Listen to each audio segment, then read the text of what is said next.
শুরুতে আজকে 5 নম্বর অঙ্কটা দিয়েই করছি। A particle leaves the origin with velocity u velocity নিয়ে পার্টিকেলটা অরিজিনকে ছাড়লো বা অরিজিনকে লিভ করলো। এটার মানে হচ্ছে initial velocity you.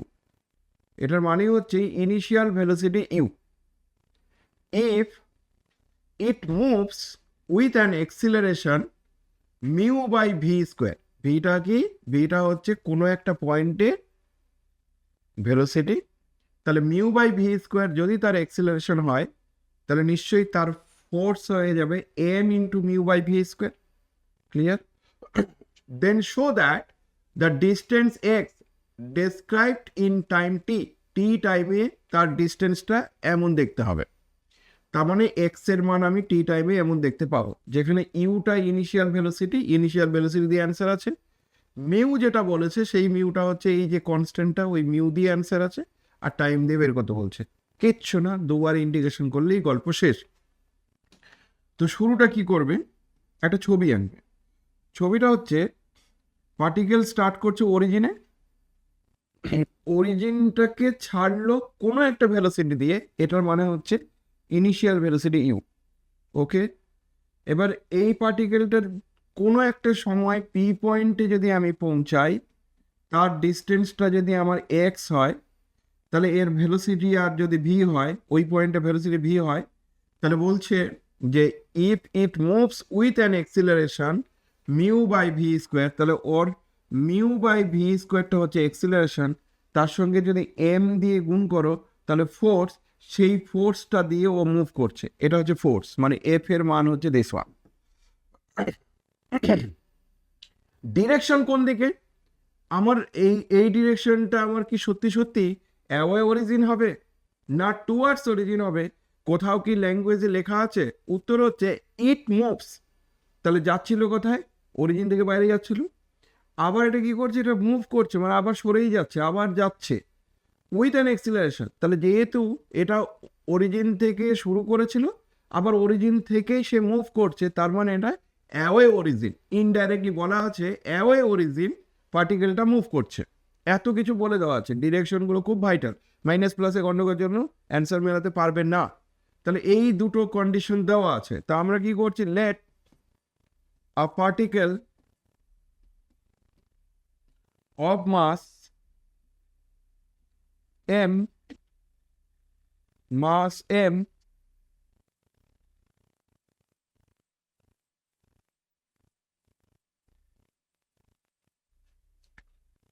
Initial velocity কত? আচ্ছা, এইখানে একটা কথা বলে নি তার আগে। এখানে একটা ল্যাঙ্গুয়েজ বলুন দা। Late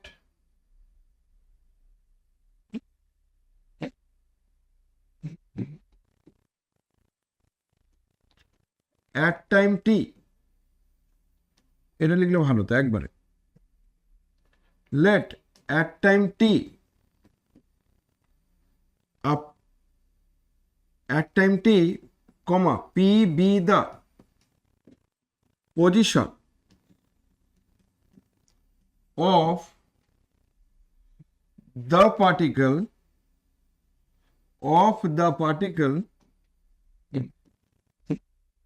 of mass m such that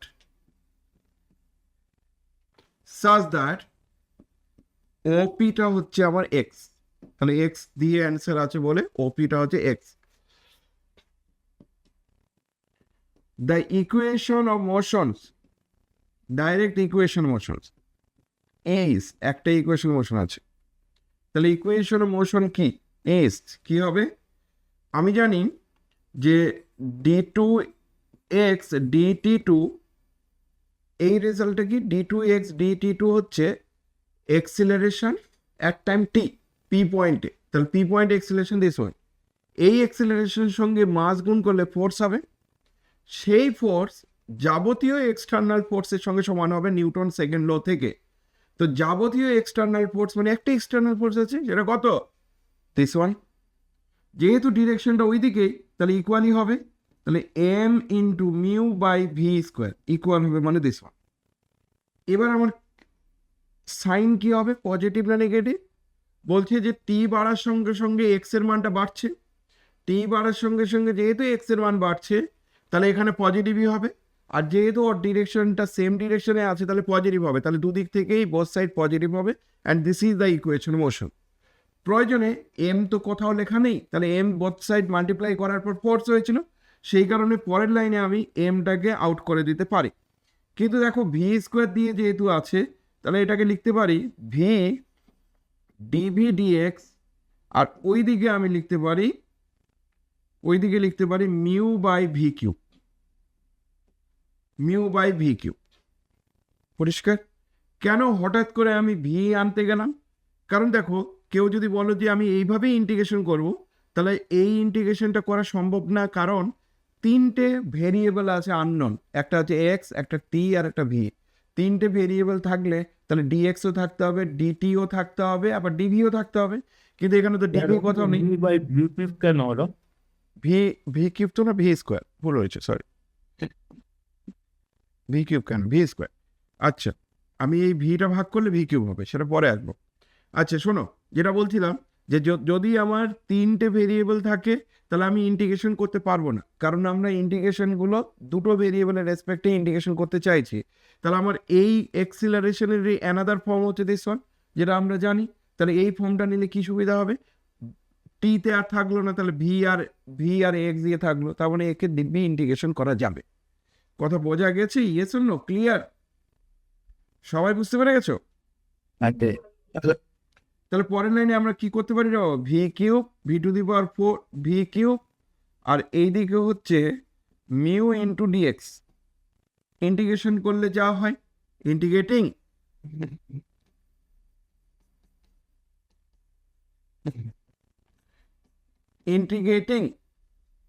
এদেরকে ইন্টিগ্রেট করলে ভি কিউবের ইন্টিগ্রেশন, ডিভি ডিএক্স এর ইন্টিগ্রেশন, কিন্তু মিউ প্লাস একটা কনস্ট্যান্ট C1টা হচ্ছে ইন্টিগ্রেটিং কনস্ট্যান্ট। তার মানে তুমি পাচ্ছ V to the power 4/4 mu x plus C1। এবার C1 যেহেতু কনস্ট্যান্ট, সেই C1 কনস্ট্যান্টটাকে আমাকে বের করতে হবে। যা হোক করে C1 আননোন কনস্ট্যান্টটাকে আমাকে বের করতে হবে। কি করে বের করব? ইনিশিয়ালি প্রাথমিকভাবে কি কি গিভেন দেওয়া ছিল। Initially at t equals to 0, এই কথাটির মানে হচ্ছে যে স্টার্টিংয়ে কি ছিল। তাহলে স্টার্টিংয়ে ছিল পার্টিকেলটা ইউ ভেলোসিটি নিয়ে যাচ্ছিল, তাহলে ভেলোসিটির মান ইউ। আর স্টার্টিং এর ডিস্টেন্স কত ছিল? স্টার্টিং এর ডিস্টেন্সটাকে তো আমি 0 বলেছি, পি পয়েন্টে আসলে ডিস্টেন্সটা এক্স, তাহলে স্টার্টিং এর ডিস্টেন্সটা হচ্ছে এক্স, সেটা 0। তাহলে আলটিমেটলি বুঝলাম এই মানটা এখানে বসালে u to the power 4/4 this equals to এটা 0, তাহলে C1। যেই C1 এর মান পেয়ে গেলে রে বাবা, হেন্স আমরা বলতে পারবো ভি টু দি পাওয়ার 4/4 আর ওই দিকের মানটা হচ্ছে তোমার mu into x plus u to the power 4/4। কথা ক্লিয়ার? তারপরে লাইনে আমার ভি টু দি পাওয়ার 4 সমান সমান লেখা যেতে পারে 4 mu x plus u to the power 4। কিন্তু আমাকে বলেছিল যে এক্স আর টি দি রিলেশন বের করা, তো এক্স আর টি দি রিলেশন মানে এদেরকে আরও একবার ইন্টিগ্রেশন করতে হবে। এদেরকে আরেকবার ইন্টিগ্রেশন করতে গেলে ভি কে লিখতে পারি 4 mu x plus u to the power 4 whole to the power 1/4। ঠিক, এদেরকে লিখতে পারি এমন হোল টু দি পাওয়ার 1/4।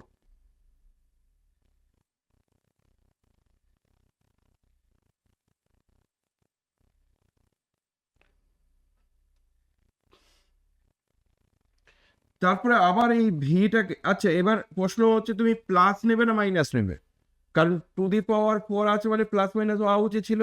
এখানে কি হবে জানো তো, প্লাস সাইন হবে। প্লাস সাইন হওয়ার কারণটা কি না, টি বাড়ার সঙ্গে সঙ্গে এক্সটা যেহেতু বাড়ছে, টি বাড়ার সঙ্গে সঙ্গে এক্স বাড়ছে মানে তার ভেলোসিটিও বাড়ছে।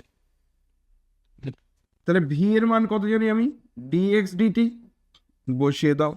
তাহলে ডিএক্স ডিটির মান হচ্ছে 4 mu x plus u to the power 4 whole to the power 1/4।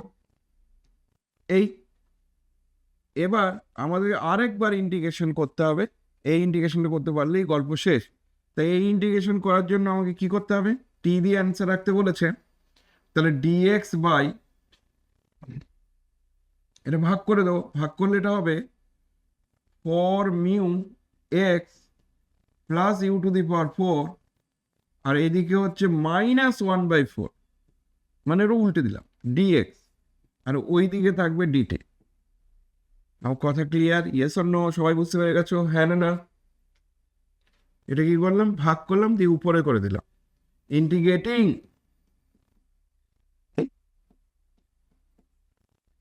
Integrating যখনই এদের ইন্টিগ্রেশন করবে, তাহলে 4 mu x plus u to the power 4 to the power -1/4 dx, ওই দিকে হবে ডিটি প্লাস একটা কনস্ট্যান্ট সি টুটা হচ্ছে কনস্ট্যান্ট। বুঝেছো না বোঝনি? এই ইন্টিগ্রেশনটা করা যাবে তো? Yes or no? যাবে? পারবে এই ইন্টিগ্রেশন করতে? হ্যাঁ না না? এই ইন্টিগ্রেশন করার জন্য এটাকে তুমি নতুন একটা কিছু কোয়ান্টিটি ধরে নিতে পারো, তাহলে নর্মাল নিয়মে ইন্টিগ্রেশন করতে পারো। ইন্টিগ্রেশনের নিয়ম কি, যা থাকবে, এটা 4 মিউ আছে তো 4 মিউ তাহলে ভাগ হবে, তাহলে এটা to the power -1/4 +1 by this one. তাহলে এর ইন্টিগ্রেশনটা আমি এদিকে করছি, যে 4 mu x plus u to the power 4 তার to the power -1/4 +1 divided by -1/4 +1 into কী হবে, এই ইন্টিগ্রেশনের 4 মিউটা ভাগ হয়ে যাবে, ইন্টু 4 মিউ ভাগ হয়ে যাবে। আমি আরেকবার বলছি, এদের ইন্টিগ্রেশন করলে কি হয়, ফর্মুলাটা কি ছিল না, ধরো x to the power -1/4 dx, তাহলে এদের ইন্টিগ্রেশন করলে -1/4 +1 আর নিচে -1/4 +1। কিন্তু যেহেতু এই জায়গায় 1 আছে বলে আর 1 দিয়ে ভাগ হবে, কিন্তু যেহেতু এখানে এক্স এর কোএফিসিয়েন্টটা 4 মিউ, তাহলে 4 মিউ দিয়ে ভাগ হবে। আশা করে বুঝে গেছো? ওই দিকে কি আসছে বাবা, ওই দিকে আসছে টি প্লাস একটা সি2। এদেরকে আমি কি লিখতে পারি একটু খেয়াল করো, যে এই টার্মটা হবে তোমার 3/4, তাহলে 4/3, 3/4 মানে উল্টে গিয়ে 4/3, আর নিচের দিকে হচ্ছে 1/4 মিউ। আচ্ছা 4/3 আর কেন হলো তাহলে, এটাকে ডাইরেক্ট বলো, 4 কেটে যাবে, 4 কেটে যাবে, তাহলে 1/3 মিউ, আর এই দিকে থাকছে 4 mu x plus u to the power 4 আর 3/4, this equals to t plus সি2। এবার ইনিশিয়ালি কি হবে, আবার initial condition, initially at t equals to 0, যখন ইনিশিয়ালি পার্টিকেলটা স্টার্ট করেছিল টি এর মান 0, তখন শুধু এক্স এর মান কত, আমি যে এক্স এর মান 0ই, অন্য কিছু তো হতে পারে না। তাহলে দেয়ারফর এক্স যদি 0 হয়, তাহলে 1/3 মিউ, এখানে x0 মানে মিউ ইউ এর কিউব হবে, সমান সমান সি2। তাহলে সি2র মান পেয়ে গেছো, হ্যান্স মান বসাও, 1/3 mu 4 mu x u to the power 4 3/4 টিটা টি, আর সি2টা হচ্ছে তোমার 1/3 মিউ ইউ কিউব। এবার কি করে দেবো, 3 মিউ দিয়ে গুণ করে দাও, তাহলে 4 mu x plus u to the power 4 whole to the power 3/4 3 mu t plus u cube. তারপরে লাইনে আমি কি পাচ্ছি, 4 mu x plus u to the power 4 3 mu t plus u cube তার টু দি পাওয়ার 4/3। তাহলে ultimate conclusion হচ্ছে যে for mu x সমান সমান 3 mu t plus u cube তার to the power 4/3 minus u to the power 4। দেখো এটাই answer আছে, 4 mu x 3 mu t plus u cube to the power 4/3 minus u to the power 4। তার মানে টি টাইমে তার ডিস্টেন্স কত সেটা বলে দিতে পারবো এখান থেকে।